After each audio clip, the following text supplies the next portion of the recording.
സുഗമോദേവി സീരിയലിൻ്റെ പുതിയൊരു എപ്പിസോഡിൻ്റെ promo review വിശേഷങ്ങളിലേക്ക് എല്ലാവർക്കും സ്വാഗതം. അങ്ങനെ നമ്മളുടെ നന്ദന ആണെങ്കിൽ ഈ ഇസബല്ലയുടെയും കെവിൻ്റെയും തനി സ്വരൂപം എന്താണെന്നുള്ളത് തിരിച്ചറിയുന്ന എപ്പിസോഡാണ് ഇന്ന് വരാൻ പോകുന്നത്. എന്തായാലും നമ്മളുടെ ഇസബല്ല വിചാരിച്ചതുപോലെ ഒന്നും കാര്യങ്ങൾ നടക്കണില്ല. നന്ദന ആണെങ്കിൽ ദേവിക പിണങ്ങി പോയതോടുകൂടി ഭയങ്കരമായിട്ട് ദേഷ്യത്തിലും സങ്കടത്തിലുമാണ്. അങ്ങനെ എല്ലാത്തിനും കാരണക്കാരൻ ദേവിനോട് ഞാൻ ഒരുപാട് തെറ്റ് ചെയ്തു, അതുകൊണ്ടാണ് ദേവി എന്നെ വിട്ടു പോയെന്നൊക്കെ പറഞ്ഞ് എണ്ണി പറക്കണ സമയത്ത് ഇസബല്ല പറയുന്നുണ്ട്, അവൾക്ക് നിന്നോട് സ്നേഹമൊന്നുമില്ലടാ, അവൾക്ക് നിന്നോട് എന്തെങ്കിലും സ്നേഹം ഉണ്ടെങ്കിൽ അവൾ നിന്നെ വിട്ടിട്ട് പോവില്ലല്ലോ, നിന്നെ മനസ്സിലാക്കി കൂടെ നിൽക്കില്ലായിരുന്നോ എന്ന് ചോദിക്കുമ്പോൾ നന്ദൻ പറയുന്നുണ്ട്, ഇല്ല ബെല്ല, ദേവിനെ കുറ്റം പറയാൻ പറ്റില്ല. ഞാൻ ദേവിയോട് എന്തൊക്കെ തെറ്റുകൾ ചെയ്തു, അന്ന് ആ പ്ലാന്റിന് ദേവി ഒരിക്കലും അനുമതി കൊടുക്കില്ല എന്ന് പറഞ്ഞ് വാശി പിടിച്ചു നിന്നത് എൻ്റെ അമ്മയുടെയും ഭീഷണിക്ക് മുമ്പിലാണ് ദേവി അത് ചെയ്തത്.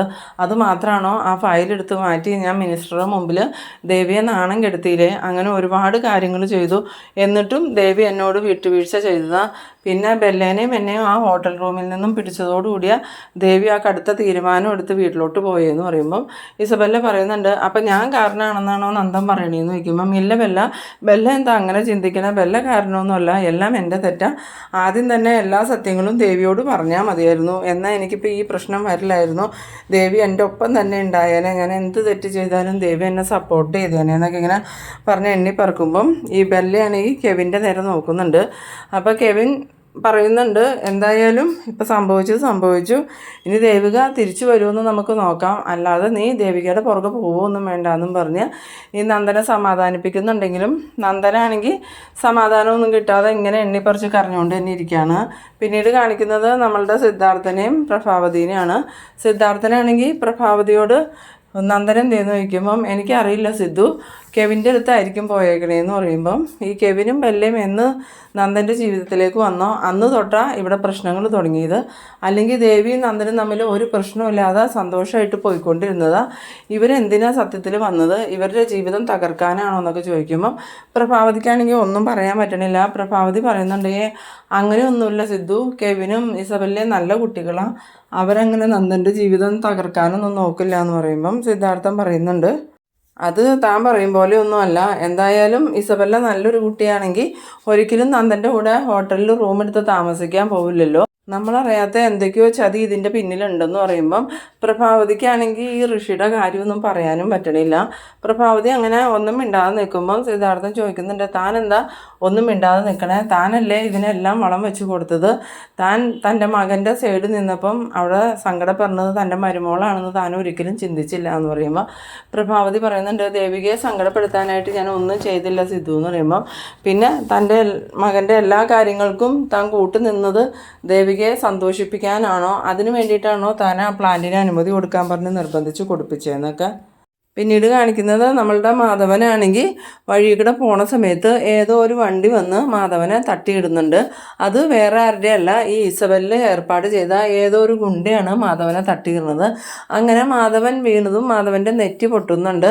അങ്ങനെ റോട്ടിൽ മാധവൻ കിടക്കുന്ന സമയത്താണ് നമ്മളുടെ ഗിരീഷ് അതിലെ വണ്ടിയിൽ പോണത്. അങ്ങനെ ഗിരീഷൻ മാധവനെ കണ്ടിട്ട് വേഗം വണ്ടി നിർത്തി ഇത് ദേവികയുടെ അച്ഛനാലോ എന്നും പറഞ്ഞുകൊണ്ട് വേഗം ഇറങ്ങി വന്ന് മാധവനെ പിടിച്ചെഴുന്നേൽപ്പിച്ചിട്ട് എന്ത് പറ്റി, എന്താ സംഭവിച്ചതെന്ന് ചോദിക്കുമ്പം ഒന്നും അറിയില്ല ഗിരീഷ്, ഒരു വണ്ടി വന്ന് എന്നെ തട്ടിയിടുവാർന്നു എന്ന് ചോദിക്കുമ്പോൾ നോക്കി നടക്കണ്ടേ അതുകൊണ്ടല്ലേ എന്ന് ചോദിക്കുന്ന സമയത്ത് മാധവൻ പറയുന്നുണ്ട്, ഇല്ല ഞാൻ സൈഡ് ചേർന്നാണ് നടന്നത്, അയാൾ എന്നെ മനഃപൂർവ്വം ഇടിക്കുന്നത് പോലെ എനിക്ക് തോന്നി, ഞാൻ അരുകത്ത് കൂടെ തന്നെ പോകുമ്പം എൻ്റെ പുറകെ വന്ന് ഇടിക്കുകയായിരുന്നു എന്ന്. അങ്ങനെ ഗിരീഷിനാണെങ്കിൽ ഇത് കണ്ടിട്ട് ആകെ കൺഫ്യൂഷൻ ആവുന്നുണ്ട്.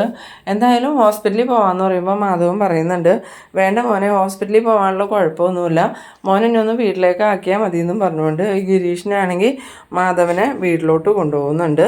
ഈ സമയത്ത് ദേവികയാണെങ്കിൽ ശാരികയായിട്ട് ഇങ്ങനെ സംസാരിച്ചിരിക്കുമ്പോഴാണ് ഗിരീഷൻ മാധവനെ കൊണ്ട് വരുന്നത്.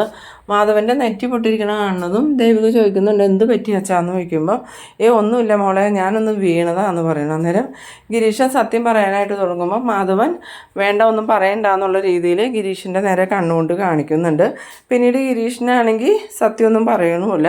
എന്നിട്ട് വേറെ എന്തെങ്കിലും പറ്റുമോ എന്നൊക്കെ ചോദിക്കുമ്പം ഇല്ല ഒന്നും പറ്റിയില്ല മോളെ, എന്തായാലും ഞാനൊന്ന് കിടക്കട്ടെ എന്നും പറഞ്ഞ് അകത്തേക്ക് കയറി പോകുമ്പോൾ ദേവികയും ശാരികയും കൂടി ചെന്നിട്ട് എന്തായാലും അച്ഛൻ്റെ നെറ്റി മുറിഞ്ഞിട്ടുണ്ടല്ലോ, മരുന്ന് വെച്ചിട്ട് കിടക്കാമെന്നും പറഞ്ഞ് ശാരിക മരുന്ന് വെച്ച് കൊടുക്കാൻ വേണ്ടിയിട്ട് മരുന്നുമായിട്ട് വരുന്നുണ്ട്. ഈ സമയത്ത് എന്നാൽ ഞാൻ പോട്ടെ ദേവികയെന്നും പറഞ്ഞുകൊണ്ട് ഗിരീഷ് അങ്ങോട്ട് പോകുന്നുണ്ട്. പിന്നീട് കാണിക്കുന്നത് നമ്മളുടെ ഇസബല്ലേനെയും കെവിനെയാണ്. ഇസബല്ല കെവിനോട് പറയുന്നുണ്ട്, ഞാൻ എന്തൊക്കെ കാര്യങ്ങൾ പ്ലാൻ ചെയ്തിട്ടുണ്ടോ അതെല്ലാം എനിക്ക് നടക്കണം.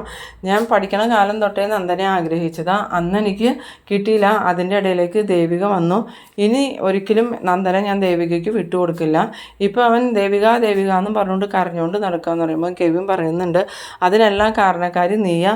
നീ അന്ന് അവനെ കൊണ്ട് ആ ഹോം സ്റ്റേയിൽ പോയതുകൊണ്ടല്ലേ ഇപ്പോൾ ദേവിക അവനെ വിട്ടു പോയത് തന്നെ. ദേവികയെ മുന്നിൽ കണ്ടുകൊണ്ട് ഞാൻ ഒരുപാട് കാര്യങ്ങൾ പ്ലാൻ ചെയ്തിട്ടുണ്ടായിരുന്നു. ഇനി അതൊന്നും നടക്കുമെന്ന് തോന്നണില്ല. എന്തായാലും നന്ദനാണെങ്കിൽ സത്യങ്ങളെല്ലാം ദേവികയോട് തുറന്ന് പറയണമെന്നും പറഞ്ഞാൽ ഇപ്പം നടക്കണം. ദേവികയോട് നന്ദൻ സത്യങ്ങൾ തുറന്ന് പറഞ്ഞു കഴിഞ്ഞാൽ നമ്മളുടെ എല്ലാ കളികളും പൊളിയും.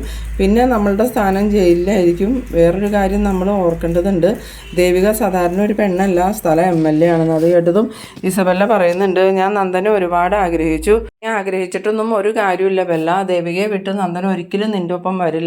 ഇനിയിപ്പോൾ ദേവിക നന്ദനെ ഉപേക്ഷിച്ച് പോയാൽ തന്നെയും നന്ദനെ നിനക്ക് കിട്ടൂല എന്ന് പറയുമ്പോൾ ഇസബല്ല പറയുന്നുണ്ട്, എനിക്ക് കിട്ടൂലാത്ത നന്ദനെ ഇനി ദേവികയ്ക്കും വേണ്ട, ആർക്കും വേണ്ട.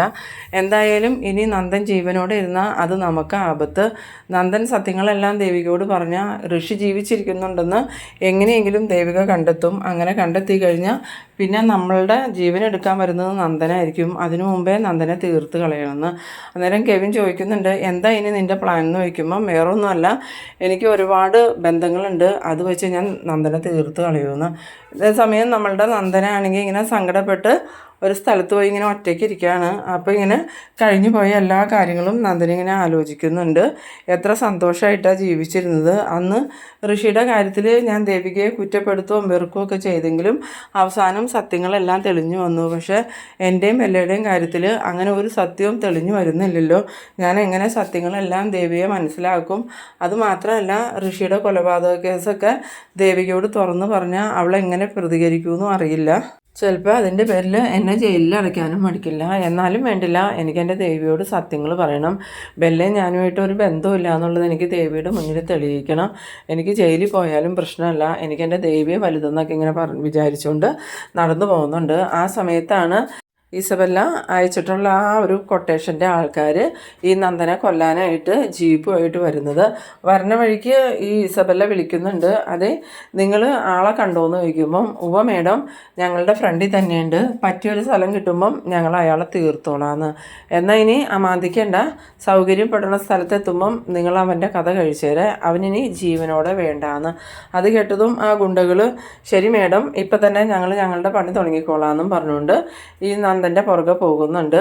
അങ്ങനെ നന്ദൻ ഒറ്റയ്ക്കായ സമയത്ത് ഈ ജീപ്പ് കൊണ്ട് നന്ദൻ്റെ നേരെ സ്പീഡിൽ അങ്ങോട്ട് ചെല്ലുമ്പം ആദ്യം നന്ദന അറിയണില്ല ഇങ്ങനൊരു ജീപ്പ് പുറകെ വരുന്ന കാര്യം. പെട്ടെന്ന് തന്നെ ജീപ്പിൻ്റെ സൗണ്ട് കേട്ട് നന്ദൻ തിരിഞ്ഞു നോക്കുന്ന സമയത്ത് ഈ ഒരു ജീപ്പ് നന്ദൻ്റെ മേത്തേക്ക് ഇടിക്കാനാ ചെല്ലണേന്ന് മനസ്സിലായിട്ട് നന്ദന അങ്ങോട്ട് എടുത്ത് ചാടി മാറുന്നുണ്ട്. അങ്ങനെ ജീപ്പാണെങ്കിൽ നിയന്ത്രണം വിട്ട് അങ്ങോട്ട് പോകുന്നുണ്ട്. നന്ദൻ്റെ മേത്ത് ജീപ്പ് ഇടിക്കണമൊന്നുമില്ല. പിന്നീട് നന്ദൻ ചാടി എഴുന്നേൽക്കുമ്പോഴത്തേക്കും ആ ജീപ്പ് വീണ്ടും റിവേഴ്സ് വന്ന് നന്ദനെ ഇടിക്കാൻ തുടങ്ങുമ്പം നന്ദൻ എന്ത് ചെയ്യണമെന്ന് അറിയാതെ ഇങ്ങനെ നിൽക്കുന്ന നേരത്താണ് നമ്മളുടെ ഗിരീഷിൻ്റെ ബുള്ളറ്റ് അങ്ങോട്ട് വരുന്നത്. ബുള്ളറ്റ് വന്നതും ഗിരീഷൻ വേഗം നന്ദൻ്റെ അടുത്തുനിന്ന് ബുള്ളറ്റ് നിർത്തിയിട്ട് കയറി നന്ദാന്നും പറഞ്ഞ് നന്ദനെ ബുള്ളറ്റിൽ കയറ്റി അങ്ങോട്ട് കൊണ്ടുപോകുന്നുണ്ട്. ഈ സമയത്ത് ആ ഗുണ്ടയാണെങ്കിൽ പ്ലാൻ പൊളിഞ്ഞ ദേഷ്യത്തിൽ സ്റ്റിയറിങ്ങിൽ പിടിച്ചിങ്ങനെ ഇരിക്കുന്ന സമയത്താണ് ബെല്ല വിളിക്കുന്നത്. എന്തായാലോ കാര്യങ്ങൾ നടന്നോന്ന് ചോദിക്കുമ്പം ഇല്ല മേഡം, അവനെ ഒരാൾ വന്ന് ബുള്ളറ്റിൽ കയറ്റി കൊണ്ടുപോയി എന്ന് പറയണു. അന്നേരം അത് ആരാന്ന് ചോദിക്കുമ്പം അതെനിക്കറിയില്ല, മിക്കവാറും അത് ഗിരീഷിനായിരിക്കും. എന്തായാലും നീ അവരുടെ പിന്നാലെ തന്നെ വിട്ടോ, ഇന്ന് തന്നെ അവൻ്റെ കഥ കഴിക്കണം, അവനെ മാത്രം തീർക്കണം എന്നാണ് ഞാൻ ഉദ്ദേശിച്ചത്. ഇനിയിപ്പോൾ ആ ഗിരീഷിനും കൂടി ഉണ്ടെങ്കിൽ അവനെയും കൂടി ചേർത്ത് തീർത്തേണ്ടേ എന്ന് പറയണു. അങ്ങനെ ഈ ഗുണ്ട ജീപ്പുമായിട്ട് പോകാനൊരുങ്ങുന്നുണ്ട്. ഇതേസമയം ഗിരീഷിനാണെങ്കിൽ നന്ദനെയും കൊണ്ട് നേരെ പോകുന്നത് ഗിരീഷിൻ്റെ വീട്ടിലേക്കാണ്. വീട്ടിൽ ചെന്നതും ഗിരീഷൻ നന്ദനെ അകത്തേക്ക് കയറ്റിയിട്ട് രജനിയോട് പറയുന്നുണ്ട്, നന്ദന് കുടിക്കാൻ ഇത്തിരി വെള്ളം എന്തെങ്കിലും കൊടുക്കുമെന്ന് പറയുമ്പം രജനി ഓടി വന്നിട്ട് എന്താ ഗിരി നന്ദന എന്നാ പറ്റിയെന്ന് ചോദിക്കുമ്പോൾ നന്ദന് പ്രത്യേകിച്ചൊന്നും പറ്റിയൊന്നുമില്ല, നീ ആദ്യം സമാധാനമായിട്ടിരിക്കുക, എന്നിട്ട് അവനൊരു ഗ്ലാസ് വെള്ളം കൊടുക്കുക, അവൻ വെള്ളം കുടിച്ചൊന്ന് സമാധാനമായിട്ടിരിക്കട്ടെ എന്നങ്ങനെ. നന്ദനാണെങ്കിൽ ആകെ എന്തൊക്കെയോ സംഭവിച്ചതുപോലെ കസേരയിലേക്ക് ഇരിക്കുന്ന സമയത്ത് ഈ രജനി ചോദിക്കുന്നുണ്ട്, എന്ത് പറ്റി നന്ദ, നീ എന്താ വല്ലാണ്ടിരിക്കണേന്ന് ചോദിക്കുമ്പോൾ ഒന്നുമില്ല ചേച്ചി അതെനിക്കൊരു ഗ്ലാസ് വെള്ളം താന്ന് പറയണം. അങ്ങനെ രജനി വെള്ളം കൊണ്ടുവന്ന് കൊടുത്തതും ഈ ഗിരീശൻ വന്നിട്ട് നന്ദൻ്റെ അടുത്ത് ഇരിക്കുന്നുണ്ട്. എന്നിട്ട് നന്ദനോട് ചോദിക്കുന്നുണ്ട്, നന്ദ നിനക്ക് മനസ്സിലായോ അതാരോ നിന്നെ കൊല്ലാനായിട്ട് ശ്രമിച്ചതാ? അതെ ഗിരീഷേട്ടാ, എനിക്ക് മനസ്സിലായി. ഞാൻ ആദ്യം വിചാരിച്ചത് അബദ്ധത്തിൽ സംഭവിച്ചതാണെന്നാ. പിന്നീട് അയാൾ റിവേഴ്സ് എടുത്ത് എന്നെ ഇടിക്കാൻ വന്നപ്പോൾ എനിക്ക് മനസ്സിലായി ശരിക്കും എന്നെ കൊല്ലാനാണ് നോക്കിയെന്ന്. അതാരായിരിക്കും ഗിരീഷേട്ടാന്ന് ചോദിക്കുമ്പോൾ അതെനിക്കറിയില്ല, ഇനി ദേവി വിട്ട ആൾക്കാരാണോ എന്ന് നന്ദൻ ചോദിക്കുന്ന സമയത്ത് ഗിരീശൻ പറയുന്നുണ്ട്, നീ എന്ത് മണ്ടത്തരം നന്ദ ഈ പറയണേ? ദേവിക അങ്ങനെ ചെയ്യണ ഒരാളാണോ? ദേവികയെക്കുറിച്ച് നീ അങ്ങനെയാണോ മനസ്സിലാക്കിയേക്കണേ? ദേവിക ഒരിക്കലും അങ്ങനെ ചെയ്യില്ല. ഇതിൻ്റെ പിന്നിൽ വേറെ ആരോ ആണ്. ഇനിയിപ്പോൾ ഇതിൻ്റെ പിന്നിൽ ആ കെവിനോ ഇസബല്ലോ ആണോ എന്ന് എനിക്ക് സംശയമുണ്ടെന്ന് പറയുമ്പം നന്ദൻ പറയുന്നുണ്ട്, ഇല്ല ഗിരീഷേട്ടാ, ഇസബല്ലോ ഒന്നും അങ്ങനെ ചെയ്യില്ല എന്ന് പറയുമ്പോൾ അതിന് നിനക്ക് എന്താ ഇത്ര ഉറപ്പ്? നിൻ്റെ ജീവിതം ഈ മാതിരി ആക്കിയത് ആ ഇസബല്ല അല്ലേ? അതുകൊണ്ട് ഇസബല്ല തന്നെയായിരിക്കും ഇതിൻ്റെ പിന്നിൽ എന്ന് പറയുമ്പം നന്ദനാണെങ്കിൽ ഒന്നും മനസ്സിലാവാത്ത രീതിയിൽ ഇങ്ങനെ ഇരിക്കണ ആ ഒരു സീനിലാട്ടോ ഈ എപ്പിസോഡ് അവസാനിക്കുന്നത്.